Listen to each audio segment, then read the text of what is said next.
ભારતના વીરોની ગાથા સંભળાવવા, દેશ પ્રેમ બધાના મનમાં જગાડવા લઈને આવ્યા છે ક્રિશ અને બાલ્ટી બોય.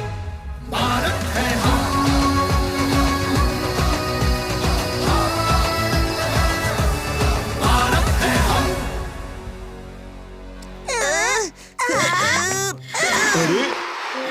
ઉંદર ગેંગ સ્ટૂલને ધક્કો મારીને ક્યાં લઈ જાય છે?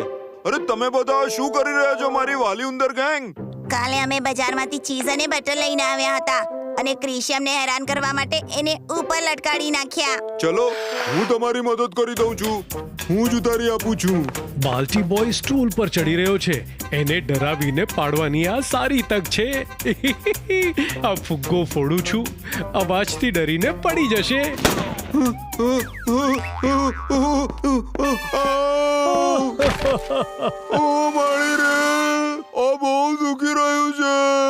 કેમ બાલ્ટી બોય, નીકળી ગઈ બધી હવા? અરે રે, આ શું થાય છે? શું થયું? આ બાલ્ટી બોય ઉંદર ટોળકીની મદદ કરતો હતો અને પડી ગયો. કેવો મિત્ર છે તું ક્રિશ? ત્રણેય ચાપેકર ભાઈઓએ લોકોની મદદ કરવા પોતાની જાનની બાજી લગાડી દીધી અને તું છે જે પોતાના મિત્ર પર હસી રહ્યો છે. દરેક જણે એકબીજાની મદદ કરવી જોઈએ. બોલ ને ટ્રિશ, શું છે આમની વાર્તા? હા, બોલું છું. હે સંસ્કૃતિ, સ્ટોરી મોડ ઓન.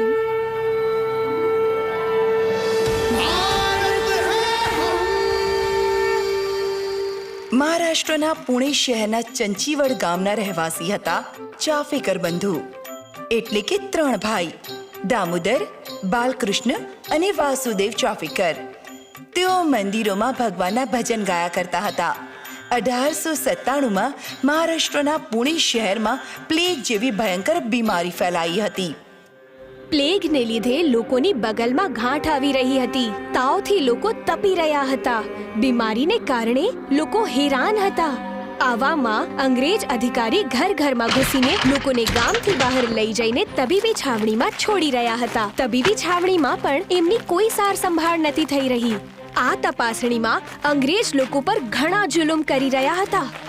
આ જુલ્મોને કારણે લોકો ઘણા હેરાન હતા અને એનું સૌથી મોટું કારણ હતું પુણેનો સહાયક કલેક્ટર અને પ્લેગ કમિશનર વોલ્ટર ચાર્લ્સ રેન્ડ.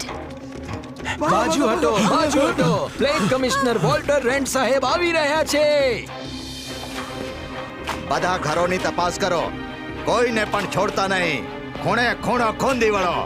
કપડા ઉતારીને તપાસ કરો. કોઈ પણ બીમાર દેખાય તો તરત એને છાવણીમાં નાખી દો. જે નથી સાંભળી રહ્યું એમને મારો, ધમકાવો. મને કોઈ પણ બીમાર માણસ પુણેમાં દેખાવો ના જોઈએ, નહીંતર તમને બધાને સખત સજા મળશે.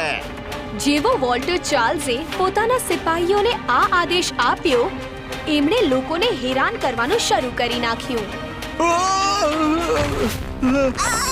ચાલો કપડા ઉતારો, જલ્દી, ઝડપથી, ઝડપથી. અમને કંઈ પણ નથી થયું સાહેબ. અમને તો તાવ પણ નથી. જોઈ લો. અમને છોડી દો સાહેબ, અમને છોડી દો. અંગ્રેજોના જુલમ આમ જ વધતા ગયા.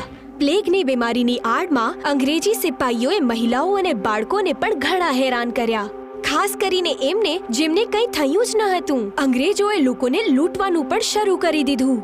વોલ્ટર ચાર્લ્સ રેન્ડ અને એના સિપાહીઓના અત્યાચારોથી ચાપેકર ભાઈઓ અને એમના મિત્ર મહાદેવ વિનાયક રાનાડે અને ખાંડેરાવ સાઠે ગુસ્સે થઈ ગયા અને અંગ્રેજી સરકાર હુકુમત સામે લડવા માટે ચાપેકર ભાઈઓએ ચાપેકર વ્યાયામ મંડળ શરૂ કરી દીધું.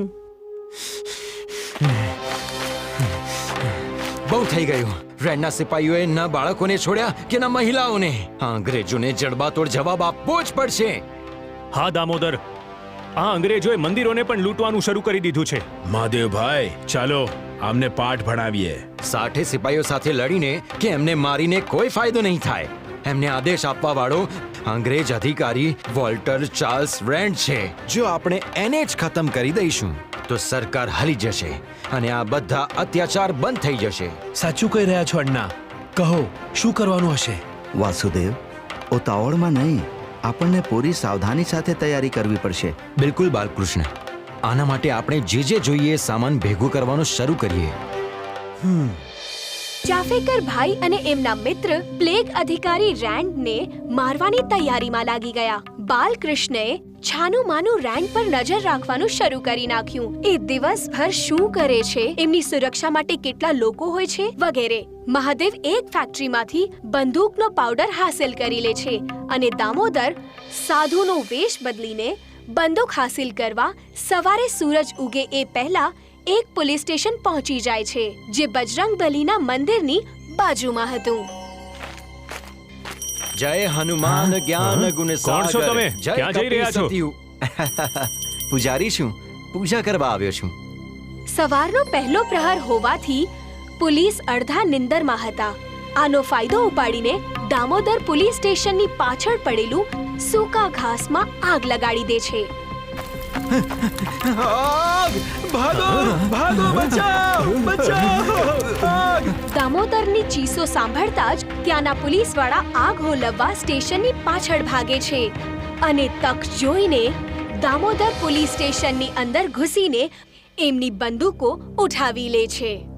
તૈયારીઓ થઈ ગયા પછી બધા ફરીથી એકવાર વ્યાયામ મંડળમાં મળે છે. દામોદર, આપણી બધી તૈયારીઓ થઈ ગઈ છે. આપણી પાસે રાઇફલની સાથે સાથે બંદૂકો અને તલવારો પણ છે. બોલો, ક્યારે ધમાકો કરવો છે? કાલે રાણી વિક્ટોરિયાના રાજ્યાભિષેકની 60મી વર્ષગાંઠ છે. ખબર મળી છે કે ગણેશ ખીણમાં સ્થિત ગવર્નર બંગલા પર આ સમારંભમાં વોલ્ટર રેન્ડ જવાનો છે. ત્યાં આપણે પણ પહોંચીશું. કાલે વોલ્ટર રેન્ડની છેલ્લી રાત હશે. દામોદર અಣ್ણા, તમારી યોજના શું છે? બાલકૃષ્ણના મતે રેન્ડની બગી 4 પૈડાવાળી છે. હું અને બાલકૃષ્ણ. દામોદર બધાને યોજના સંભળાવે છે. બધા સમજી ગયા? હા. હા, જેવી વોલ્ટર રેન્ડની 4 પૈડાવાળી બગ્ગી ગવર્નરના બંગલામાંથી નીકળશે, મારે બોલવાનું છે, ગોંદિયા આવ્યો રે! આવો સોગંદ ખાઈએ. અમારી ભારત માતાને આ જુલમી અંગ્રેજોથી આઝાદ કરીને જ રહેશું. વોલ્ટર રેન્ડ, હવે તારી ખેર નથી. પ્લાનના અનુસાર બધા ગણેશ ખીંડ ગવર્નરના બંગલાની બાજુમાં આવેલા રસ્તા પર પહોંચી જાય છે. દિવાળી જેવી ઉજવણી થઈ રહી હતી. ફટાકડાઓ ફૂટી રહ્યા હતા. ઘણા લોકોની એ રસ્તા પરથી આવજાવ થઈ રહી હતી. ચાફેકર ભાઈ ઝાડની પાછળ છુપાઈને પોતાનું સ્થાન લઈ લે છે. વાસુદેવ અને મહાદેવ ગવર્નર બંગલાની સામે છુપાઈ જાય છે અને બાલકૃષ્ણ અને દામોદર થોડા અંતરે છુપાય છે અને રેન્ડની બગ્ગીની રાહ જોવા લાગે છે. પછી થોડા સમય પછી વાસુદેવ કંઈક જુએ છે.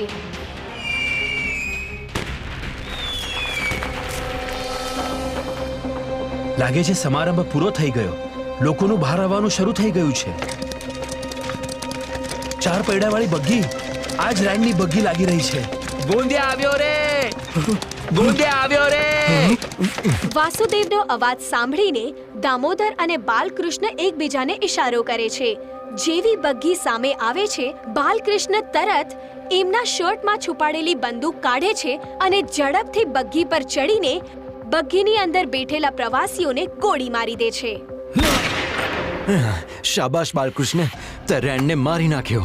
એના અત્યાચારોથી લોકોને હવે મુક્તિ મળી જશે. પણ ત્યારે દામોદરને ફરીથી વાસુદેવનો અવાજ સંભળાય છે. ગોંદિયા આવ્યો રે! શું? ગોંદિયા આવ્યો ફરીથી? રે! આ શું મૂંઝવણ છે? વાસુદેવભાઈએ ફરીથી ગોંદિયા આવ્યા રે કેમ કહ્યું? કેમ કે બાલકૃષ્ણએ જે બગ્ગીમાં ગોળી ચલાવી એ બગ્ગીમાં વોલ્ટર રેન્ડ હતો જ નહીં. એનો સહાયક લેફ્ટનન્ટ આયસ્ટ હતો, જે માર્યો ગયો. તો શું વોલ્ટર રેન્ડ એ દિવસે બચી ગયો? નહીં. તો પછી એને માર્યો કેવી રીતે? કહું છું. વાસુદેવ પહેલી બગ્ગી પર થયેલા હુમલાને જોઈ જ રહ્યા હતા કે એમને તરત જ પાછળથી હજી એક બગ્ગી આવતી દેખાઈ ગઈ. બાલકૃષ્ણની ચલાવવામાં આવેલી પહેલી ગોળીનો અવાજ સાંભળીને એ બગ્ગીમાંથી એક અંગ્રેજ અધિકારી રાડો પાડીને પૂછે છે, ડ્રાઈવર, શું થયું? આ કેવો અવાજ આવ્યો? પેલા અંગ્રેજ અધિકારીને જોઈને વાસુદેવ ગભરાઈ જાય છે. હા મહાદેવ, રેન્ડ તો આ બગ્ગીમાં છે. દામોદર અಣ್ಣાને કહેવું પડશે. અને એટલા માટે વાસુદેવે ફરી એકવાર રાડો પાડી, ગોંદિયા આલા રે, ગોંદિયા આલા રે, જે દામોદરે સાંભળ્યું. શું? ફરીથી? એનો અર્થ પેલી બગ્ગીમાં વોલ્ટર રેન્ડ નહોતો. આજ તો તને કોઈ પણ ભોગે મારવો જ પડશે રેન્ડ. દામોદર પોતાની બંદૂક કાઢીને બગ્ગીની પાછળ દોડે છે અને બગ્ગી પર પાછળથી ચડીને વોલ્ટર રેન્ડને ગોળી મારી દે છે. વોલ્ટર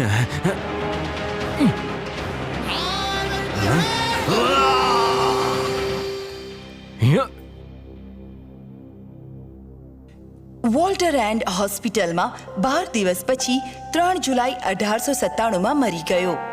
અંગ્રેજ સરકાર આ વાતથી ઘણી ગુસ્સે થઈ ગઈ અને સરકારે ઘણા લોકોને પકડીને જેલમાં બંધ કરી નાખ્યા. રેન્ટને મારવાવાળા લોકોને પકડવા માટે અંગ્રેજ સરકારે 20,000 રૂપિયાનું ઇનામ રાખ્યું, જે એ દિવસોમાં ઘણું મોટું હતું. બરાબર સંસ્કૃતિ? બરાબર. એ ઇનામની લાલચમાં સાફેકર બંધુઓના મિત્ર ગણેશ દ્રવિડ અને રામચંદ્ર દ્રવિડ આ બે ભાઈઓએ દામોદર વિશે અંગ્રેજ સરકારને જાણકારી આપી દીધી. અંગ્રેજ સરકારે દામોદરને મુંબઈમાંથી પકડી લીધો. 18 એપ્રિલ 1898માં દામોદરને ફાંસી આપવામાં આવી. ડિસેમ્બર 1898માં બાલકૃષ્ણ પણ નિઝામના રાજ્યના જંગલોમાં પકડાઈ ગયા. 8 ફેબ્રુઆરી 1899માં દ્રવિડ ભાઈઓને એમની દેશદ્રોહની સજા વાસુદેવ, મહાદેવ અને સાઠેએ આપી. ગણેશ, રામચંદ્ર, ભાગ ગણ્યા! આ જ ગોળીબાર પછી વાસુદેવ અને મહાદેવ પણ પકડાઈ ગયા. વાસુદેવ, મહાદેવ અને બાલકૃષ્ણને મે 1899માં ફાંસી આપવામાં આવી અને સાઠેની જેલની સજા થઈ, કેમ કે તેઓ સગીર હતા. ટ્રિશ, બાલ્ટી બોય, ભૂલ થઈ ગઈ. હવેથી હું પણ બધાની મદદ કરવાનો પ્રયત્ન કરીશ, ચાપેકર ભાઈઓ અને તેમના મિત્રોની જેમ. ગર્વથી કહો.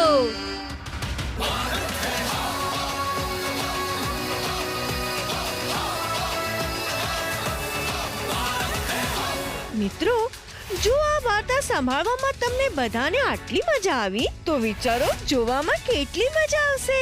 જુઓ ક્રિશ, ટ્રિશ, બાલ્ટી બોય, ભારત છીએ અમે, દર રવિવારે સવારે 11 વાગે દૂરદર્શન પર. અને અમારા સ્ટ્રીમિંગ પાર્ટનર્સ છે Amazon Prime Video અને Netflix. Stay tuned.